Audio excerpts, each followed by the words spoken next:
Before you listen any further, pause for a moment. Feel the weight of your breath in your chest.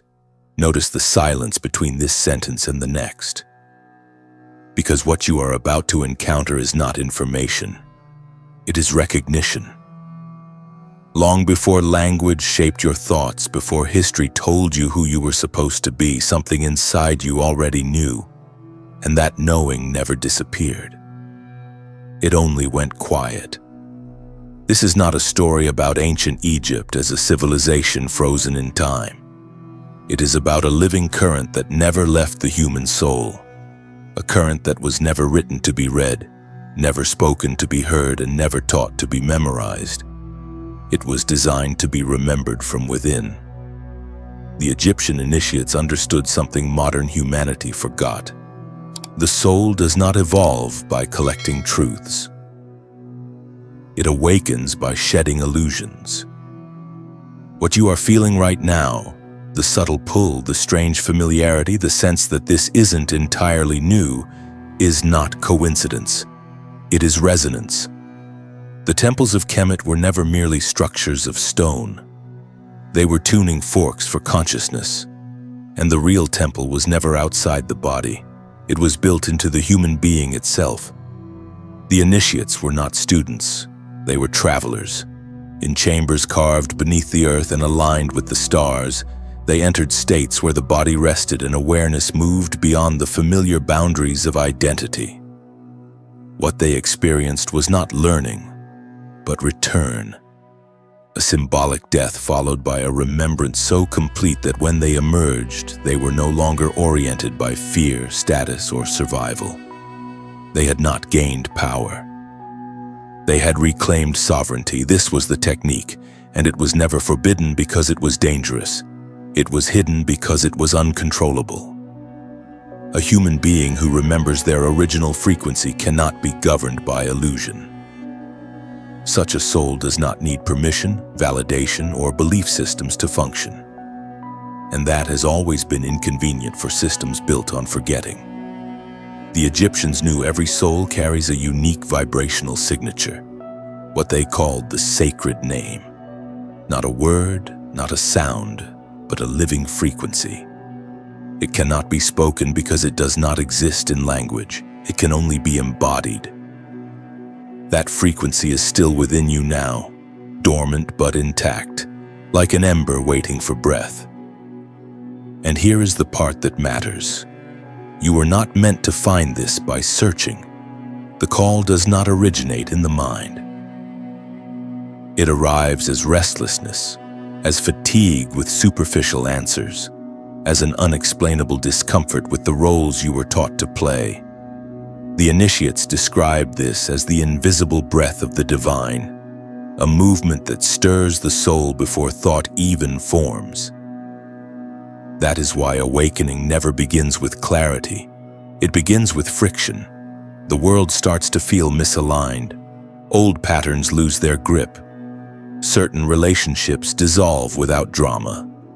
New encounters feel strangely familiar, as if you have known these people across lifetimes. Time bends, synchronicities increase, and what once felt important begins to feel hollow. This is not imagination. It is the first alignment between who you have been performing as and who you actually are. The priests of Isis taught that the earliest sign of remembrance is not mystical visions or heightened abilities. It is detachment from the external noise and a quiet ignition of inner light. This light does not come from intellect. It does not rise through effort or spiritual ambition. It emerges when the original frequency beneath your conditioning begins to pulse again. And it never shouts, it whispers. But once heard, it cannot be unheard. The reason this technique survived every invasion, every desecration, every attempt to erase it is simple. It was never stored in temples or papyrus. It was encoded in the human nervous system, in breath rhythms, in heart coherence, in the subtle architecture of consciousness itself. The Egyptians understood that if something truly sacred must be preserved, it should be hidden where no one thinks to look, inside, Empires fell, names were changed, rituals were distorted into dogma. But the core transmission was untouched because time cannot decay what exists outside of it. The real initiation was always internal. And now, after thousands of years, the conditions for remembrance are aligning again. This is not a mass awakening in the way people imagine it. There will be no announcement, no central authority, no uniform belief. The real shift is happening quietly, in ordinary lives, behind closed doors, in moments of stillness where something ancient stirs and refuses to go back to sleep. If you feel that stirring, understand this. You are not here to acquire new knowledge. You are here to remove what never belonged to you. You are not ascending into something higher. You are descending into what is truer. The revolution you are sensing does not happen through force. It happens through frequency. And this channel, the etheric compass, does not exist to teach you a path. It exists to help you remember that you are the path. Everything that follows is not meant to convince you. It is meant to resonate. If it does, allow it. If it doesn't, release it. The soul always knows what is real, because remembrance has already begun, and once it does not reverse. The ancient initiates never used manuals, formulas, or step-by-step instructions. They understood that truth collapses when it is reduced to procedure. Instead, they worked with portals, states of consciousness that could only be entered when the inner vibration matched the threshold. This is why so much of what survives from Egypt looks symbolic rather than instructional. Symbols were never meant to explain. They were meant to activate. The first thing an initiate encountered was not knowledge, but silence. Not the absence of sound, but a living stillness so complete it stripped the mind of its authority. In the hidden chambers beneath the temples, initiates remained in silence for days, sometimes longer. Not to meditate in the modern sense, but to allow the internal noise, the endless commentary of identity, fear, memory, and expectation, to exhaust itself. Because the mind cannot remember what the soul already knows. While the mind speaks, the soul waits. This kind of silence is not withdrawal from life. It is realignment with origin. In stillness, the nervous system recalibrates. Breath slows, attention sinks out of the head and into the body. And in that descent, something ancient begins to surface. Not as a thought, but as a sensation of recognition. A subtle pressure in the chest, a warmth behind the sternum, a feeling that does not demand interpretation. This is where remembrance begins. The Egyptians knew that sound shapes reality, but they also knew that silence reveals it. What modern culture fears most, being alone with oneself, was the primary initiation.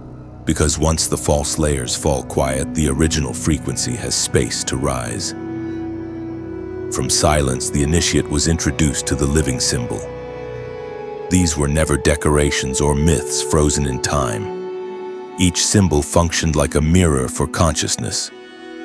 The Eye of Horus was not an emblem of protection.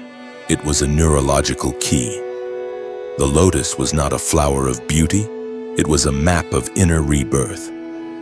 The serpent rising on the brow was not ornamental power. It was the recognition of awakened energy moving through the spine and into perception itself. When an initiate contemplated a symbol, they did not imagine meaning. They entered resonance. The symbol acted as a tuning device, reminding the body of something it had always known but forgotten how to access. This is why symbols bypass logic. They speak directly to the part of you that predates language. You don't believe a symbol. You remember through it. This is the great misunderstanding of modern spirituality, the obsession with belief. The Egyptians had no interest in belief. Belief belongs to the mind. Resonance belongs to the soul, and resonance cannot be argued with. You either feel it or you don't. As silence and symbol worked together, a third movement emerged, not as effort but as alignment. The recognition of the hidden name. Every soul, according to Egyptian cosmology, carries a divine signature. They called it Ren Nater, not a spoken name, but a vibrational identity that defines your place in the cosmic order. It is not something you are given. It is something you uncover when everything false has been stripped away. This is why the name cannot be taught. The moment it is explained, it is lost. The soul's true name is felt as certainty without thought. When you align with it, doubt dissolves, not because questions are answered, but because they no longer matter. This alignment does not make you special. It makes you whole. And when the hidden name begins to live through you, the external world responds differently. Not magically, but coherently. Opportunities align without force. Old cycles collapse without resistance. Coincidences lose their randomness and reveal an underlying intelligence. Life stops feeling like something you manage and begins to feel like something you participate in. This is not manifestation. It is correspondence. The universe is no longer reacting to your desires or fears. It is responding to your frequency. At this point in the initiation, something irreversible occurs. You stop seeking confirmation. You stop collecting teachings. You stop outsourcing authority, not because you know everything, but because you recognize the source from which knowing arises. The temple is no longer a place you visit. It is the state from which you move. This is where many turn back. Not because the path is wrong, but because it requires the death of the character you learned to survive as. The one who performed, the one who adapted, the one who learned to belong by shrinking. The Egyptian crossing was never about physical death. It was about the shedding of illusion. The weighing of the heart was not a judgment by gods, but an inner measurement. Is your being light enough to pass through truth without distortion? Everything that is not you begins to fall away. Roles lose meaning. Old ambitions feel hollow. The need to be seen weakens. What remains is not emptiness, but clarity. A quiet gravity, a presence that does not announce itself. This is the moment the initiate stops walking with intention and begins walking with remembrance. And from here on, nothing is theoretical. After the crossing, the initiates were not given new doctrines or higher ranks. They were given something far more demanding, a new rhythm. Because remembrance is easy in isolation. The real initiation begins when the soul must remain awake while moving through the world. To walk as one who remembers is not to appear spiritual. It is to live without fragmentation. The awakened soul does not announce itself, defend itself, or attempt to persuade. Its presence carries weight because it is undivided. This is what the ancients meant by true power. Not the ability to influence others, but the refusal to abandon oneself. The body changes first. Breath becomes slower, deeper, more intentional. The gaze softens without losing clarity. Reactions diminish, not through suppression, but through understanding. When something no longer threatens your identity, it no longer controls your nervous system. This is how freedom becomes visible. The Egyptians taught that after awakening, the soul must learn to sustain coherence in motion, to eat, speak, listen, and act from the same inner alignment found in silence. This is where the technique becomes real, not in temples, not in visions, but in ordinary moments where the old self would have reacted, performed, or disappeared. To live remembering is to stop asking permission to be whole. This does not mean withdrawing from society. It means moving through it without forgetting who you are. You speak less, but with more precision. You listen more deeply, not to respond, but to feel what is beneath words. You begin to sense when something is out of alignment, not through judgment, but through resonance. Your body becomes an instrument of truth. This is why awakening spreads without effort. When someone encounters a person who is internally coherent, something ancient stirs in them. Not because of what is said, but because of what is embodied. The Egyptians understood this and called it Heka, not magic as fantasy, but the natural influence of lived truth. You have already done this for others, whether you know it or not. Every time you chose honesty over performance, stillness over reaction, presence over control, you became a mirror. And mirrors awaken more than teachings ever could. This is how remembrance moves through the world, quietly, invisibly, without organization or authority. A frequency recognizes itself in another frequency. No persuasion is required. That is why what is happening now does not look like a movement. It has no leaders, no slogans, no central narrative, and that is precisely why it cannot be stopped. Across the world, people are stepping back from noise, feeling an inexplicable pull towards silence, breath, simplicity, and truth. Not because it is trending, but because something within them refuses to remain dormant. The ancient Egyptians spoke of souls who would return again and again across lifetimes, not to save the world, but to remember within it. They believed that one day these souls would not gather in one place, but in one frequency. That moment is not coming. It is here. And this is not a personal awakening. It is a collective recalibration happening one body at a time. Every time you choose coherence over chaos, you strengthen the invisible web. Every time you remain present where others collapse into distraction, you stabilize the field. This is how the world changes, without confrontation, without force, without spectacle. You are not here to convince anyone. You are here to remain aligned. In the final initiations, the priests would place the initiate before a polished bronze mirror, not to reflect the face, but to remind them of something simple and unsettling. You are both the reflection and the source. The divine does not watch you from above. It moves through you as you. This is why remembrance does not ask to be saved, archived, or admired. It asks to be lived. In the way you breathe, in how you speak when no one is listening, in how you hold your center when the world pulls at your edges. If you have followed this entire transmission, understand this clearly.